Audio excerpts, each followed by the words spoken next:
verre est une des matières les plus anciennes que l'on connaisse.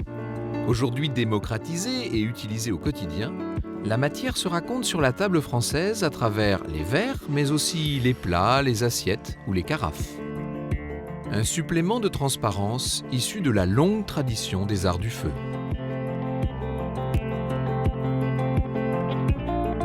Il y a plusieurs familles de verre.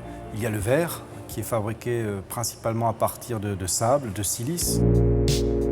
Il y a le cristal, qui est ni plus ni moins une composition de verre augmentée de 24% de plomb. Il y a aussi ce qu'on appelle le borosilicate. C'est ce verre très particulier qui arrive à subir des grosses poussées en température. La base de la composition du verre, elle, n'a pas vraiment évolué. On arrive année après année, avec des recherches chimiques, à améliorer la qualité de ce verre. Mais c'est quasiment toujours une base de plus de 90% de silice, de sable, qui, porté à fusion, donne naissance à ce matériau incroyable.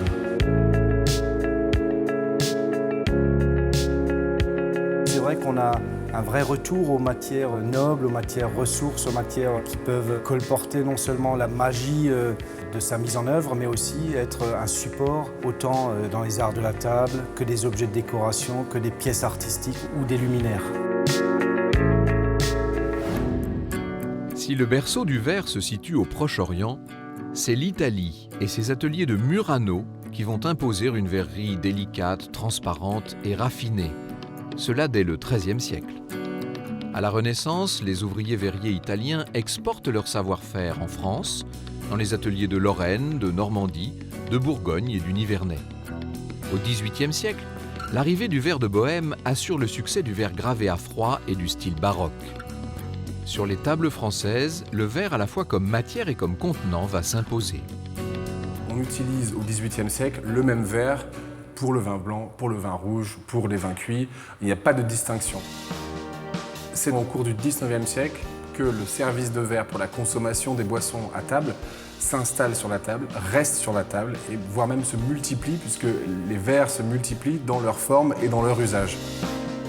Au XVIIe siècle, l'Angleterre réserve le bois de ses forêts à la construction navale. Le charbon remplace le bois dans les ateliers, l'ajout du plomb à la formule du verre renforce la transparence et la dureté. C'est la naissance du cristal qui se décline en France au XVIIIe siècle, en Lorraine. L'avènement du service de table en verre est lié à l'apparition et surtout à la maîtrise de cette technique du cristal par les manufactures d'abord en Angleterre et ensuite par les manufactures françaises. Le verre va être attaché à un mode de vie plus simple, un petit peu moins bourgeois que le cristal. Le verre va d'abord connaître un essor très important par les progrès techniques. La possibilité de pouvoir mouler le verre et l'usage de moules précis et de qualité va permettre une augmentation considérable de la production. Ces progrès techniques vont permettre d'alimenter tous ces restaurants, cafés, bistrots qui fleurissent partout au cours du XIXe et qui explosent carrément au début du XXe siècle, avec des formes de verre très diverses. On connaît le verre voleur, le verre à absinthe. Après, bien entendu, tous les services de table pour les vins, vin blanc, vin rouge, toutes les liqueurs, etc. On va pouvoir produire des pièces très fines avec des motifs tout à fait satisfaisants et surtout une précision d'exécution tout à fait satisfaisante qui permettent alors de multiplier les pièces dans leur forme mais aussi dans leur quantité, bien entendu. La création des manufactures modernes au XIXe siècle participe à l'émergence en France d'une verrerie et d'une cristallerie de luxe. Plus tard, l'Art nouveau et l'Art déco contribuent à l'essor artistique de ce matériau. Ce sont les créations d'Émile Gallé ou de René Lalique.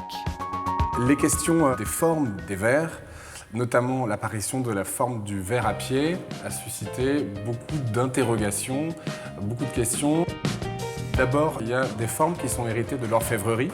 On sait qu'en matière d'orfèvrerie, on utilise beaucoup de pièces montées.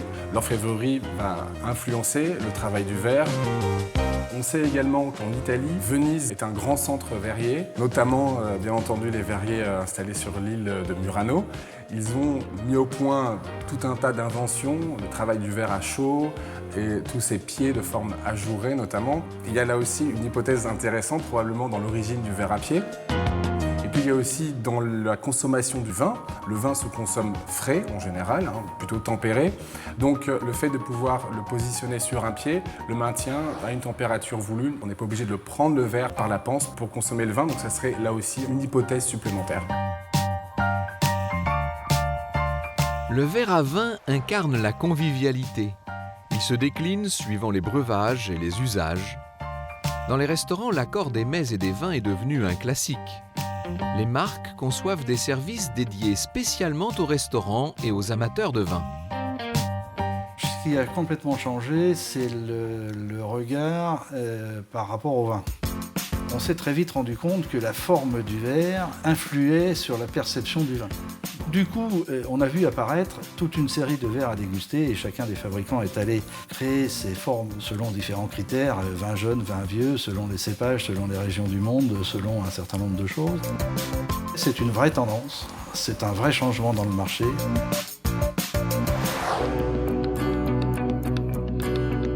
On voit réapparaître depuis quelque temps des verres un peu taillés à l'ancienne ou des verres un peu anciens tels qu'on les faisait il y a 30 ou 40 ans. Dans un restaurant, dans un grand établissement, on reste sur le principe du service de verre, c'est-à-dire en fait des 2-3 verres identiques à la taille différente, ce qui n'empêche pas pour certains vins particuliers ou dans des conditions tout à fait particulières de rapporter sur la table un verre spécifique par rapport au vin. On assiste à un véritable engouement pour l'énologie. Forme, matériaux, pour parfaire la dégustation du vin, chez soi, au restaurant ou dans un bar à vin, il est utile d'écouter les conseils d'un professionnel. Un verre de qualité est indispensable pour optimiser les qualités intrinsèques d'un vin. On est en présence d'un verre polyvalent qui peut subvenir aussi bien à la qualité d'un vin blanc que d'un vin rouge. Donc je dirais c'est la base de tout consommateur d'avoir au moins à la maison un verre de qualité qui puisse être un verre révélateur aussi bien pour les blancs que pour les rouges. Ce verre a une forme, le pied, la jambe, le galbe du verre qu'on appelle la paraison, qui est un joli terme qui exprime la forme, et puis la partie très importante aussi, qui est la partie touche au contact de vos lèvres, qu'on appelle le buvant. Donc vous voyez, un galbe qui permet un brassage à l'oxygène, une exaltation des arômes au contact de l'oxygène. Et donc à partir de là, vous avez un effet qui n'est pas uniquement que sur les arômes en termes de bienfaisance, mais aussi sur la qualité et la perception des tanins. C'est-à-dire que les tanins sont plus soyeux et plus ronds de perception. Ce phénomène de rétrécissement cheminé vous permet de capter vraiment toute la complexité et toute l'intensité de ce que le vin peut révéler. La finesse du verre aussi vous permet de rentrer vraiment dans la qualité intrinsèque du vin. Le verre est ce qu'est le couteau à la viande. Le verre est un élément indispensable de la dégustation, donc autant avoir des beaux verres de qualité. Pour la dégustation du champagne, les flûtes, les coupes ou les verres ont leurs adeptes. Mais on doit rappeler que le champagne est un vin et que son contenant doit avant tout laisser exprimer la bulle fine et délicate. Le bois pour les fours, le sable et l'eau. Historiquement, l'implantation des verreries est liée à la conjonction de ces trois éléments. Les ateliers verriers sont donc nés en zone forestière. Le verre est une matière magique dans sa mise en œuvre, c'est quelque chose de sublime. Et c'est vrai qu'il y a cette attirance vers le feu, la fusion, qui est naturelle. Ensuite, effectivement, c'est une matière qui donne d'énormes possibilités de production de pièces uniques, puisque ce sont des verriers avec des cannes, des outils rustiques qui fabriquent pièce après pièce des objets, des séries d'objets. La technique du verre soufflé a plus de 1500 ans ou 2000 ans. Ça consiste simplement à prélever à l'aide d'une canne en métal dans un pot en fusion, cette espèce de miel incandescent qui est ce verre en fusion qui, au fur et à mesure qu'il refroidit, qu'il subit la température ambiante, durcit. Et donc on peut le souffler, on peut lui impliquer des formes. Une fois que cette matrice est produite, redescendue tout doucement en température dans des fours de réchauffe pendant la nuit, le lendemain matin, on peut procéder à toutes les opérations dites à froid, c'est-à-dire qu'on peut le couper, on peut le percer, on peut le sabler, on peut le décorer. Et donc voilà une longue chaîne de processus que l'on peut mettre en œuvre dans le cadre de la production d'objets en verre. À Meisenthal, c'est cet héritage qu'on essaye de faire continuer à vivre. On peut aussi très facilement passer dans une phase semi-industrielle avec un travail au moule qui permet de reproduire parfois 10, 100, 200, 500 pièces. Donc il y a cette espèce d'attelage entre la pièce unique et la pièce de série fabriquer quelque chose d'intéressant.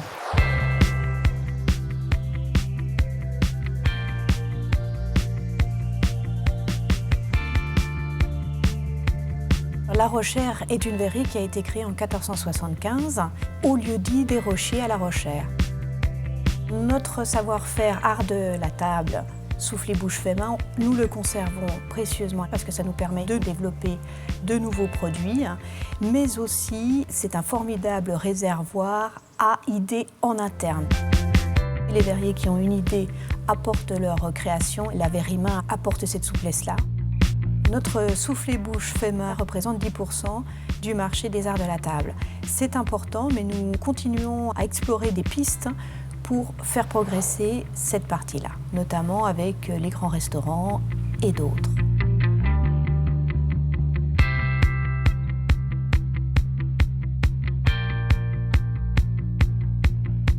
Nous avons mécanisé les arts de la table en commençant par les coupes à glace. Concernant la mécanisation, nous sommes toujours à la recherche de nouveaux moules, de nouvelles formes à faire et de nouvelles difficultés à résoudre. Ici, le Made in France reste une priorité. Il fait partie de l'ADN de l'entreprise, à l'image des abeilles qui décorent les verres de la manufacture. Du côté de la matière, les recherches s'orientent vers un meilleur respect de l'environnement. Nous avons réussi à mettre en place des fours électriques, tant pour la partie verrerie main que pour la partie verrerie mécanique, qui ne rejettent pas de CO2 dans l'air.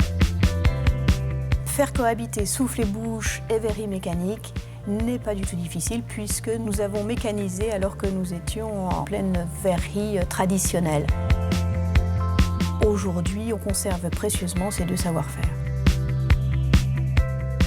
L'histoire du verre français connaît des aventures insolites, comme celle de Duralex.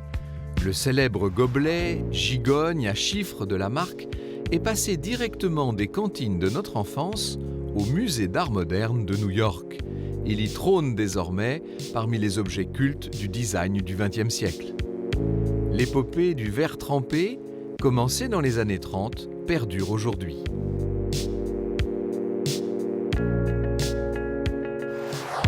Techniquement, le verre évolue vers plus de résistance et d'éclat, dans une déclinaison de forme autorisant toutes les audaces sur la table, de l'assiette au plat.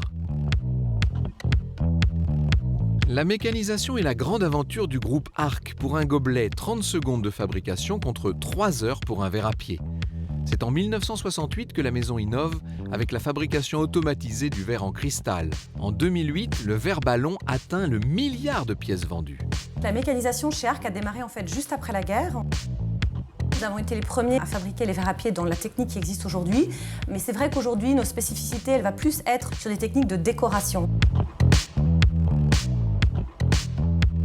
On a lancé en 2012 une nouvelle ligne de pulvérisation qui permet d'appliquer de la couleur sur des verres, sur des saladiers, sur des mugs, avec des effets métallisés, des effets mat, des effets opaques. Et ça, c'est vraiment quelque chose d'unique.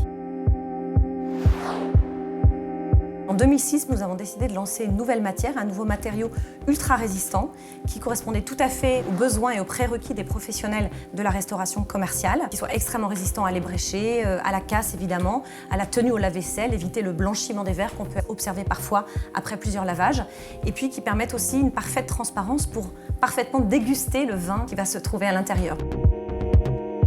On va chercher, bien entendu, à travailler des matériaux qui soient de plus en plus environnementaux, écologiques. Ces dernières années, c'est vrai qu'on a eu des vrais succès avec notre ligne de conservation en verre qui permet de transporter les aliments d'un endroit à l'autre, de le réchauffer au micro-ondes, de le mettre au frigidaire ou au congélateur. Et donc ça, typiquement, ça correspondait à des nouveaux usages, de façon de cuisiner, de conserver, d'emporter sa nourriture avec soi, puis aussi de manger plus sain. Donc ça correspond aussi à cette tendance.